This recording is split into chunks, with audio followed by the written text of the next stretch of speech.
we skipped our July meeting because so many people were on holiday, and our June meeting was at Bank of Venice and was so loud nobody could hear each other. So we picked this as a temporary venue, and one of the items tonight is going to be to discuss where we might or might not have a permanent venue. Maybe we'll just continue to bounce around in typical Venice style, just remain migrant. Let's take the highly unusual step of going around the room and introducing ourselves, because we do have some new faces. I'm Tom Elliott. I'm chairman of the Oceanfront Walk Committee, which is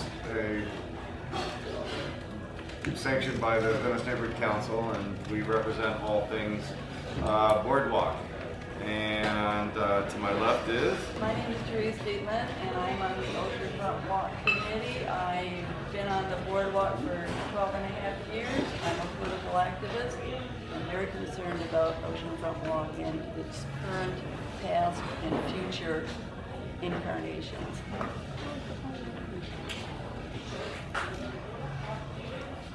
Ron Kramer, Boardwalk resident and business owner. Matt Moore, and I manage Venice Beach Suites and Hotel on the Boardwalk. Where? On Oceanfront Walk at Westminster. Michael Lipson, I'm a resident at 27 Westminster, just a general curiosity and interest. Abraham from the Spirit.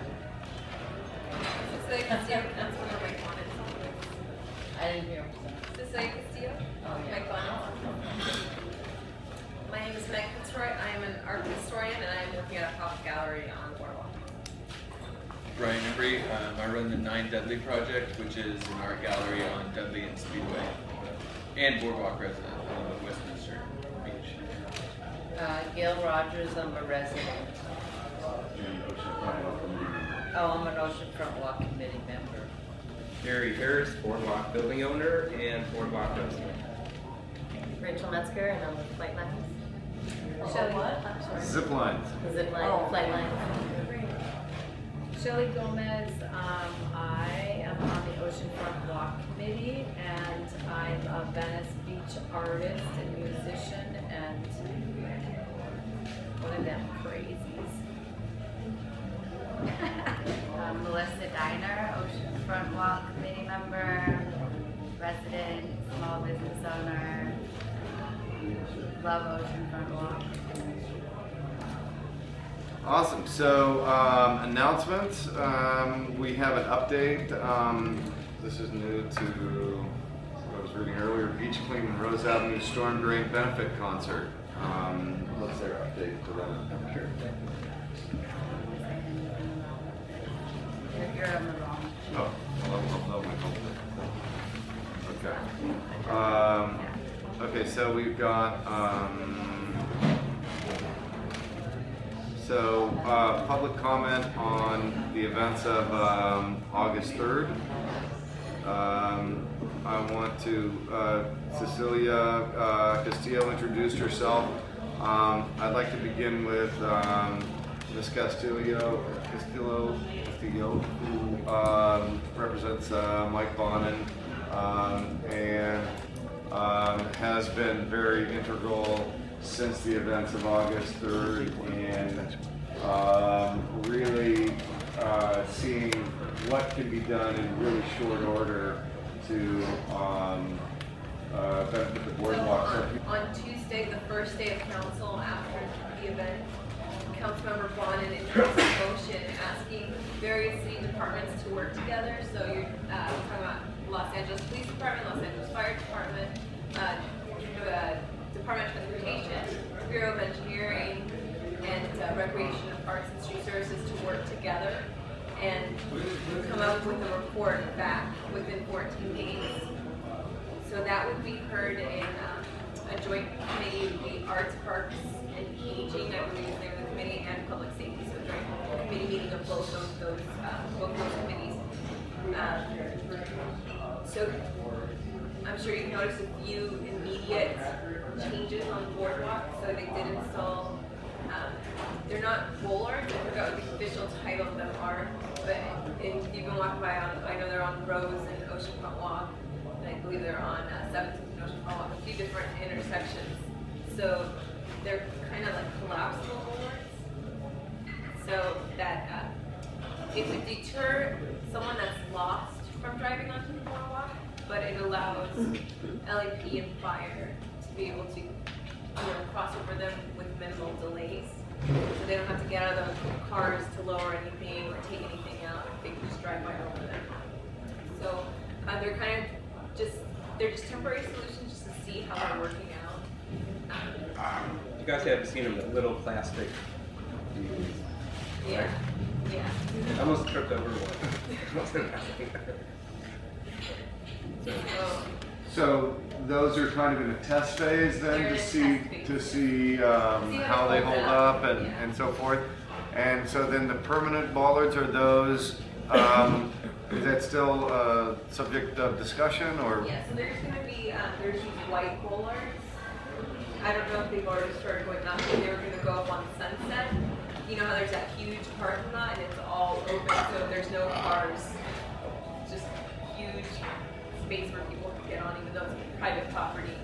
So they're looking at installing more permanent bollards all along that stretch. And fire and police don't use that. It's private property. So. But steel ones. I think so. I haven't actually.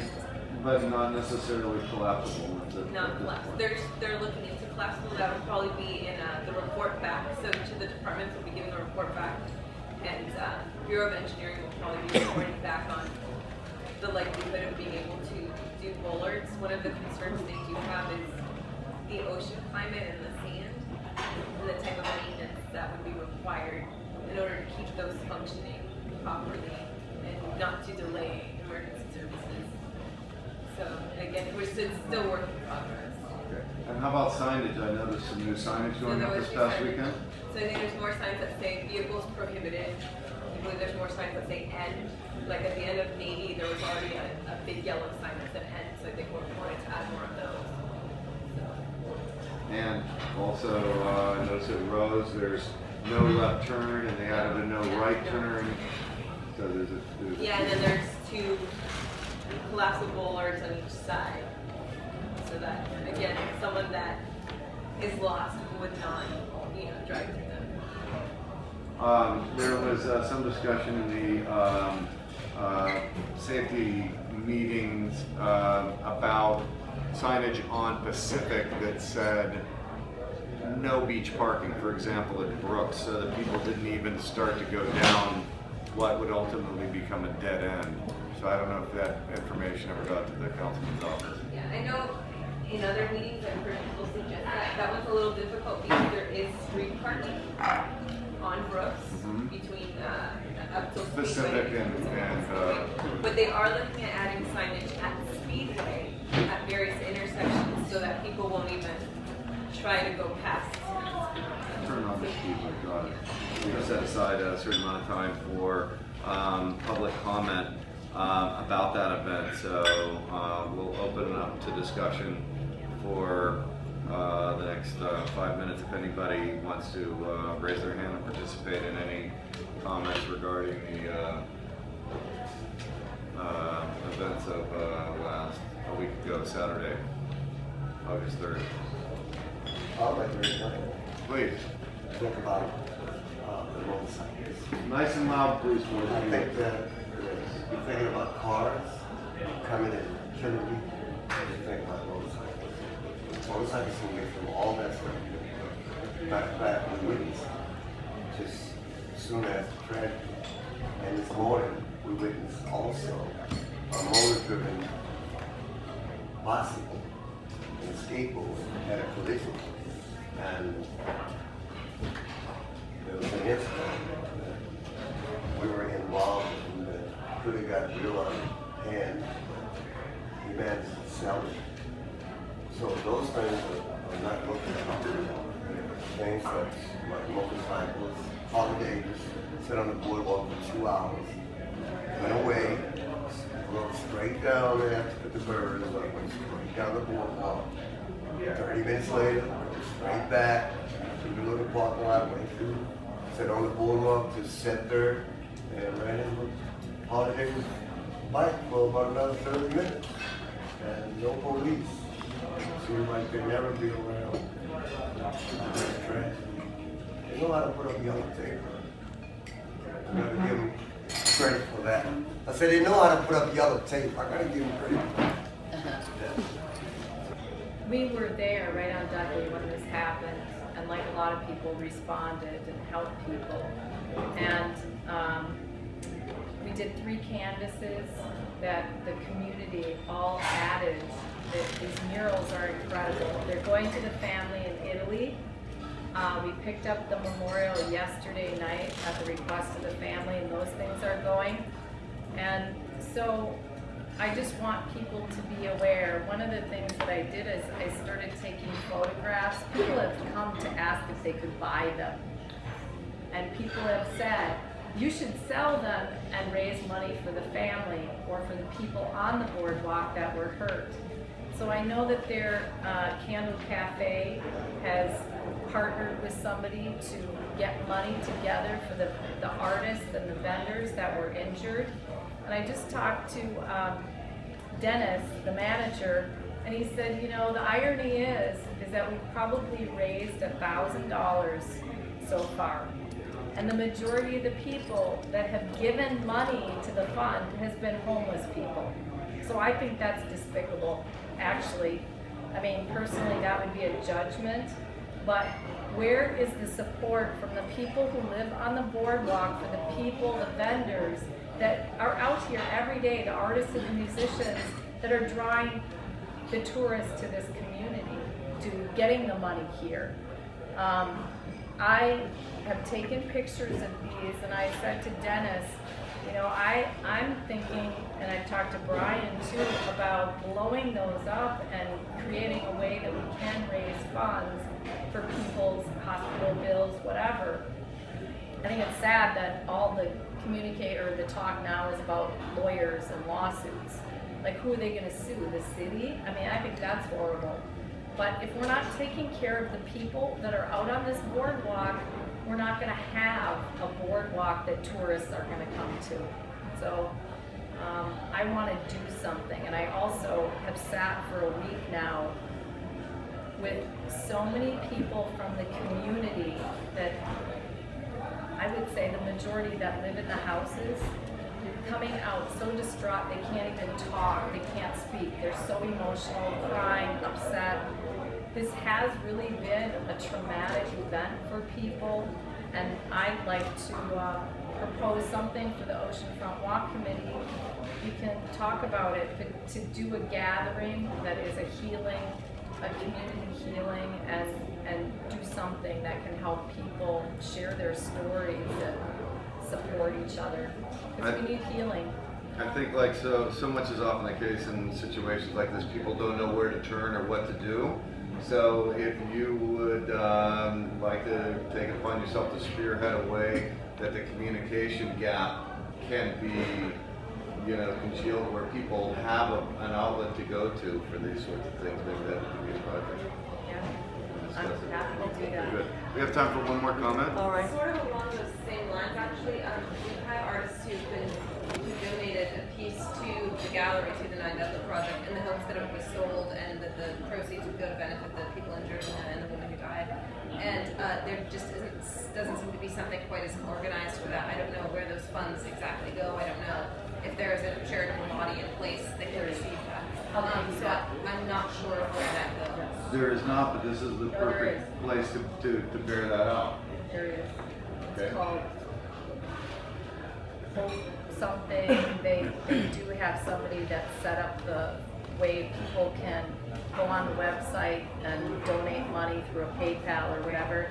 And I forgot to bring it. Okay. But Okay. I'll get it. That's fabulous. If we know that, then that is my good question. Okay. Thank you. I feel somebody itching for Yes, one last comment. Go I ahead. want to point out that the Shul has put a sign on its building on the boardwalk inviting anyone who feels a need to discuss or counseling or just to talk are there. The rabbi's open to it, and I understand some people have already taken advantage of that.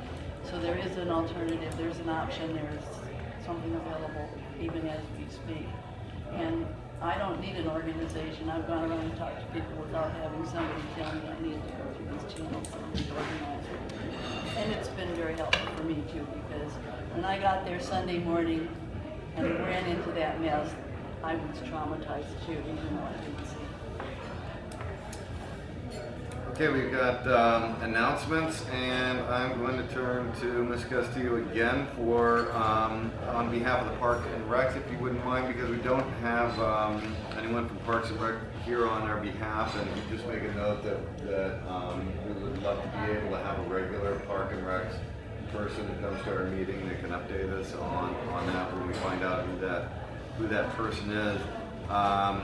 But in terms of where we are, and this is going to segue into zip lines later, but the general theme seems to have been for Park and Recs that the #1 priority on their behalf was when the consensus was taken as to what would be the first thing that we would do with any additional money that came in from zip lines, what would we do with that additional money, and the first thing was always more restroom cleanups, because the bathrooms have been so not neglected but just abused, and so many of them are in disrepair. Can you comment on behalf of the councilman's office as to whether or not any progress has been made? If you can't, that's okay. For that, that's correct. Their priority for the additional funding from the zip line would be restrooms.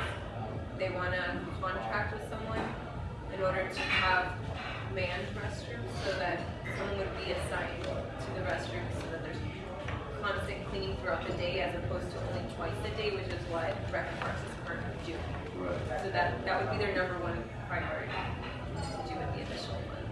But aside from the additional funds, they are looking at other ways to get more resources on the boardwalk. So is that communication, is that with the Park Advisory Board for the boardwalk, or? Right now, the VNC created a committee.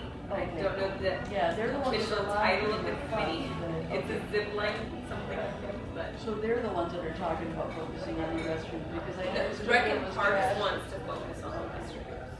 So that. One of the things that came out of the zip line meeting that we had a week ago Friday was sort of, just as an aside, how to communicate events that occurred on Oceanfront Walk, whether it was a bodybuilding contest at Muscle Beach or a zip line special event that occurred last this past Thursday, that information be available to the people of Venice and the people of Los Angeles and California and the world, and that one of the ways that we're trying to facilitate that is on the Venice Neighborhood Council website, is to have a calendar of events and have Rec and Parks coordinate with the VNC, specifically through our committee, the Oceanfront Walk Committee, to post those events on the website. And anybody who has a quote-unquote sanctioned event on Oceanfront Walk that requires a permit, that goes through Rec and Parks, and therefore that information is made available, is public information. So what Melissa is trying to do in coordination with Rec and Parks is have that information be posted on the website. One of the things that Rec and Parks told us is they actually cannot post events on their website because they can't perceive to be soliciting an event, saying that it's sanctioned by Rec and Parks. But we don't have that same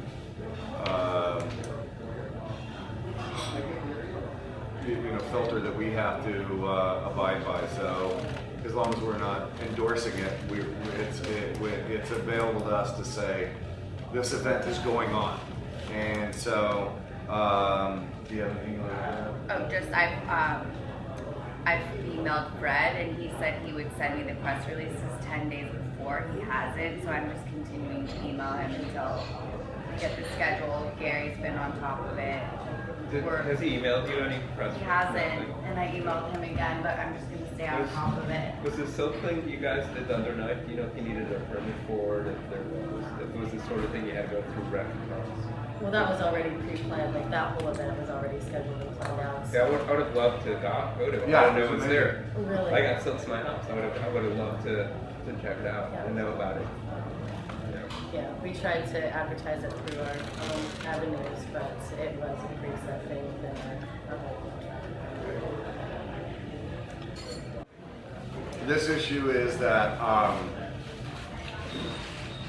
the bike path is dangerous because it's the furthest westmost pathway directly on the beach sand, and is particularly prone to sand drift. And so you can be riding a bicycle or a skateboard or any other wheeled vehicles, which are not allowed, as Gail knows, on the boardwalk itself. So anything with wheels is must be on the bike path. And when you have a sand drift, whether it's a half inch or 6 inches or more, which it often is in the wintertime, it gets really deep. It becomes quite a hazard, whether it's, you know, local or tourists riding along and all of a sudden they're, you know, head over heels. And so that's one of the issues that we've been working on with the safety committee and figuring out how to address that. And I think we're wanting to put it out there as an announcement in this meeting, so that by next meeting, if people have ideas as to how it is that the sand drifts can be, you know, reduced, that you know, we're open to receiving ideas. And one of them is having grass that's planted in the sand, like pampas grass, that's on the west side of the bike path, so that less sand is prone to build up on the bike path itself. Because that's why many people, not everybody, but a lot of people ride their bikes on the boardwalk, is because they try to ride on the bike path, and you know, and many times out of the year, it's you know, it's impassable. Okay, I know a little more about this. Nick Antonelli, you know Nick?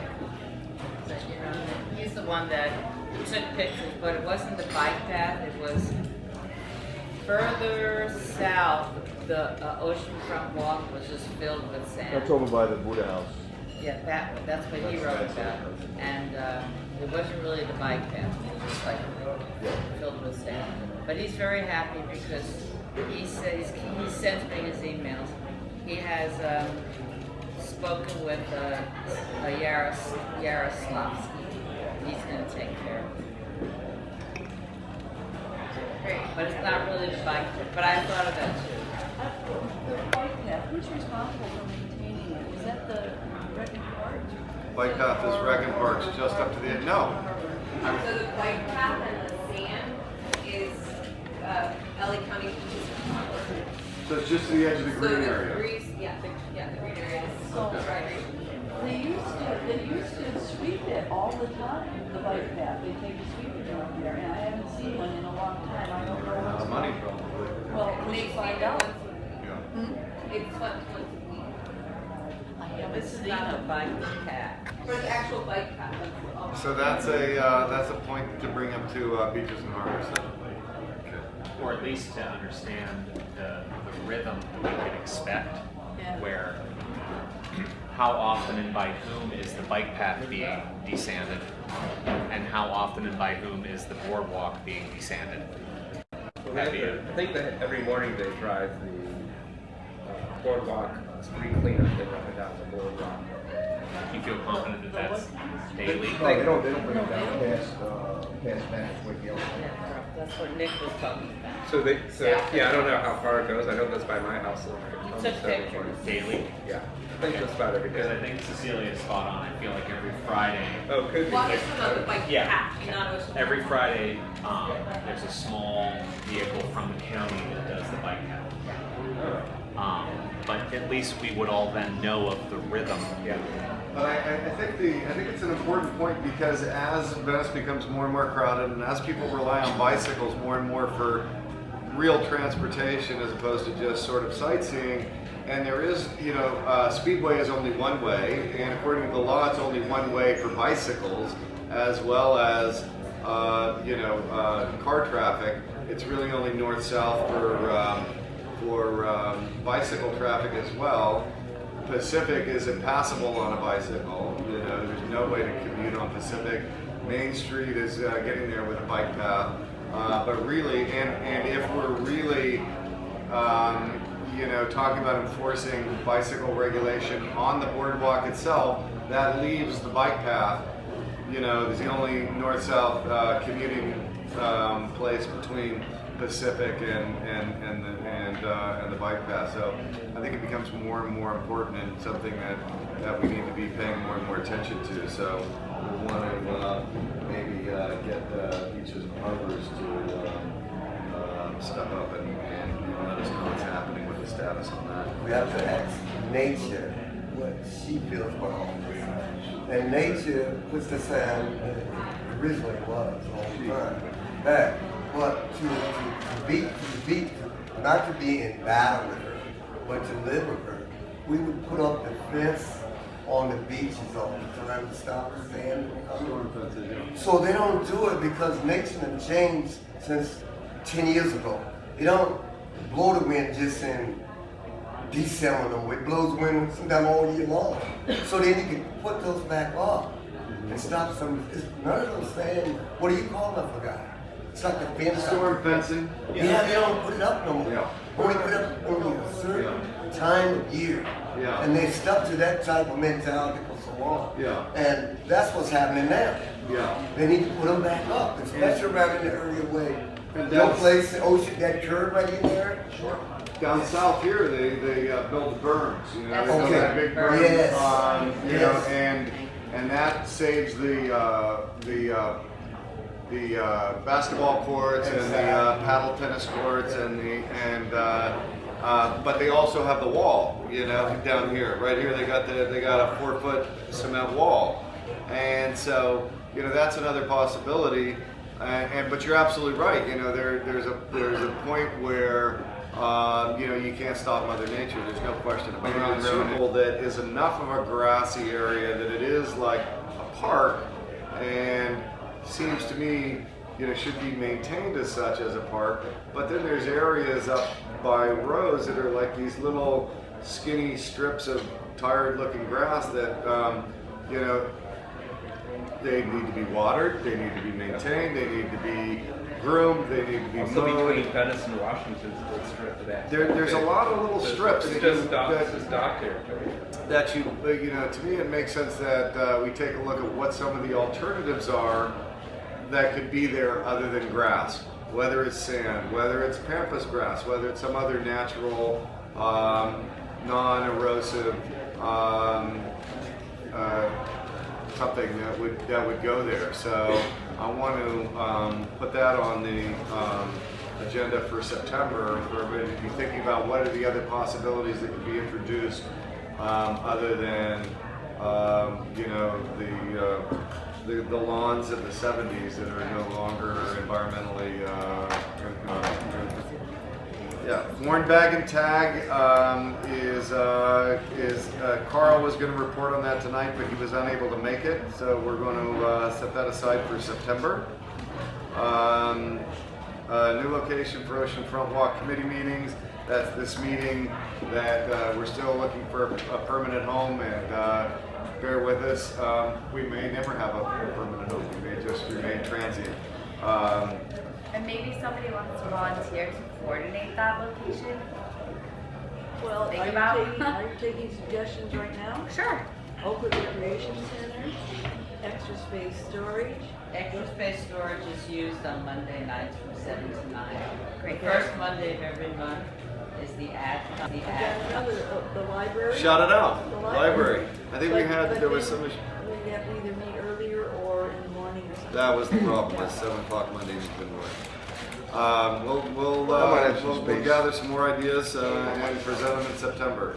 Rachel is here from Flight Lines, which is the zip line organization, which has been operating since June 23rd. Yes. July. July 23rd. And she would love to give us a report as to where we stand almost, how many days into it? Well, now, fourth week into it now. All days run together.